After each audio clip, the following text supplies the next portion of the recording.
Hello students, तो कैसे हैं आप सब। आपका अपने नई YouTube channel JE study with PT sir पे आपका स्वागत है फिर से। तो अपने कल से रोबोटिक्स की नई सीरीज चालू की थी जेई एडवांस के लिए, उसी में अपन आज पार्ट 2 देखेंगे, है ना। तो अपना कॉन्सेप्ट क्या है आज का कॉन्सेप्ट है इफेक्ट ऑफ मिरर रोटेशन, यानी कि जब अपन मिरर को रोटेट करेंगे तो क्या इफेक्ट पड़ेगा देखते हैं, है ना। तो यहाँ पे एक मैंने प्लेन मिरर दे रखा है आपके लिए। तो देखो अपन देखते हैं इनिशियली क्या होगा। इस पर एक इंसिडेंट रे फॉल होती है ना, इंसिडेंट रे फॉल हो गई और ये क्या हो गई, कुछ एंगल पे रिफ्लेक्ट हो गई। ये अपना नॉर्मल है, ठीक है। इसको मैं n1 बोल देता हूँ एक बार, ठीक है। ये n1 हो गया। यहाँ से मान लीजिए एंगल थीटा बना रहा है, तो एंगल ऑफ ये जो लॉ ऑफ रिफ्लेक्शन है ये भी एंगल थीटा ही बनाएगा। तो incident angle is equal to reflected angle होता है, ये तो अपन को पता ही है, ठीक है। अब मैंने क्या किया, इंसिडेंट रे को क्या रखा, सेम रखा, ठीक है। और क्या किया, अपना जो मिरर है उसको मैंने फाई एंगल से रोटेट कर दिया, ठीक है। और कौन से सेंस में, क्लॉकवाइज सेंस में। जो क्लॉकवाइज सेंस है इसमें मैंने क्या कर दिया, फाई एंगल से इसको रोटेट कर दिया। अच्छा, तो मैंने इंसिडेंट एंगल को क्या, इंसिडेंट रे को क्या रखा है, सेम रखा है।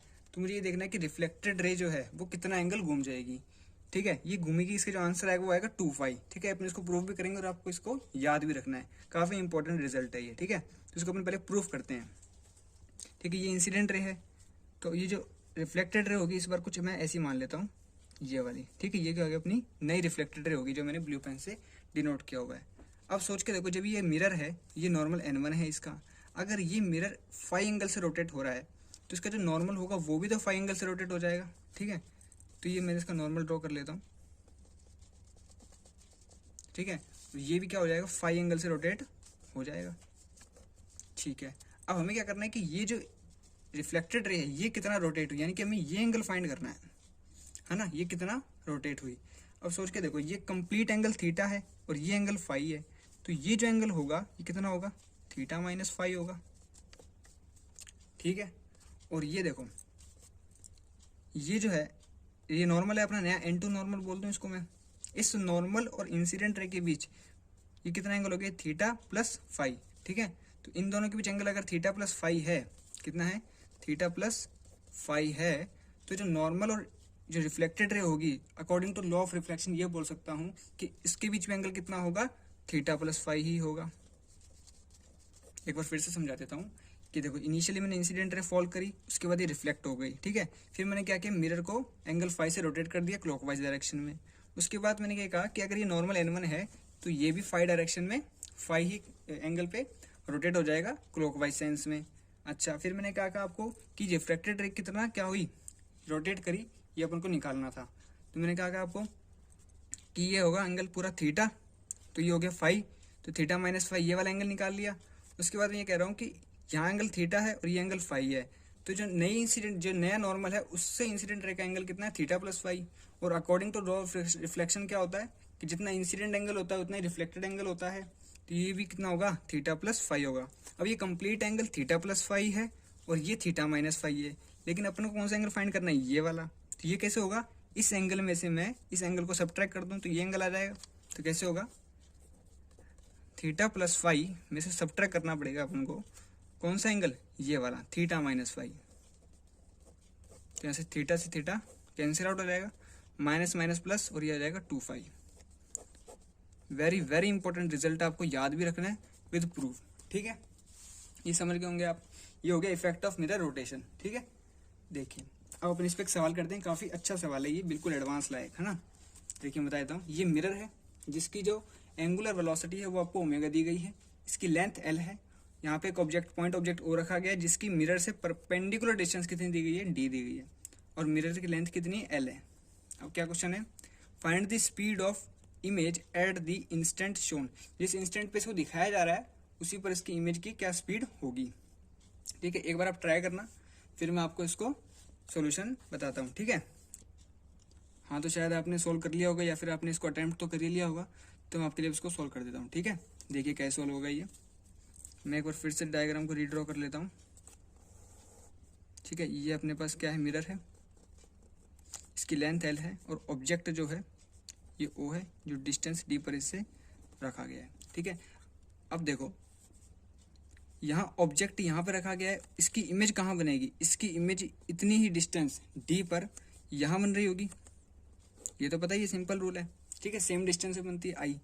अब देखो अगर ये कैसे बन रही होगी आई, मैं इसका अगर रे डायग्राम ड्रॉ करने की कोशिश करूँ तो कुछ रे एक ऐसे आई होगी और ऐसे चली गई होगी, ठीक है। अगर मैं इसको पीछे मिलाने की कोशिश करूँ, है ना, ये अप्रोक्सीमेशन है, आप इसको ऐसे मान सकते हैं, ठीक है। ये वाली इसको आप कैंसिल कर दें, है ना, ऐसे गई होगी। और एक रे अपने डायरेक्टली ऐसे भेज सकते हैं और इसको आगे बढ़ाकर ये इमेज ऐसे बन रही होगी, ठीक है। ये वर्चुअल इमेज है, इसलिए आगे बढ़ाने पर ये बन रही है इमेज, इसको अपने वर्चुअल इमेज बोलते हैं, ठीक है।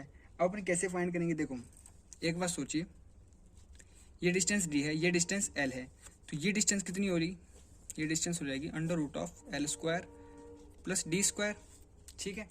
अब देखो हमें इस इमेज की क्या निकालनी है, स्पीड निकालनी है। अब कैसे सोचें भाई, देखो हमने कहा कि जो मिरर है ये ओमेगा से घूम रहा है, कितने से घूम रहा है, ओमेगा से घूम रहा है। और ओमेगा क्या होता है, ओमेगा आपको बताया गया होगा सर्कुलर मोशन में कि dθ/dt, यानी कि rate change of theta angle with respect to time is omega, ठीक है, ये ओमेगा होता है। यानी कि थीटा और ओमेगा की बात करूँ तो एक ही चीज़ है, जितने रेट से थीटा चेंज होगा वही ओमेगा है, ठीक है। अगर ये ओमेगा से घूम रहा है तो ये क्या है, ये रिफ्लेक्टेड रे है, ये क्या है, रिफ्लेक्टेड रे है। देखो ऐसे कुछ, ये नॉर्मल मान लो आप, ठीक है, ये रिफ्लेक्टेड रे है ना, ये इंसिडेंट रे है और ये रिफ्लेक्टेड रे है।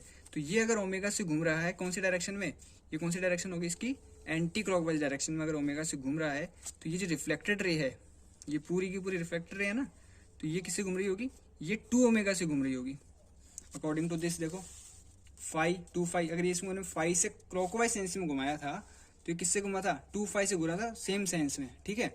इसी प्रकार से मैंने क्या किया है कि अगर ये ओमेगा से घूम रहा है एंटी क्लॉकवाइज डायरेक्शन में, तो जो रिफ्लेक्टेड रे होगी ये भी एंटी क्लॉकवाइज डायरेक्शन में 2 ओमेगा से घूमेगी, ठीक है। तो देखो यहाँ पे जो इमेज है ये एक सर्कुलर मोशन करेगी, इसकी वेलोसिटी v = सर्कुलर मोशन में क्या होती है वेलोसिटी, आर ओमेगा बोल सकते हैं अपन, टेंजेंशियल वेलोसिटी आर ओमेगा।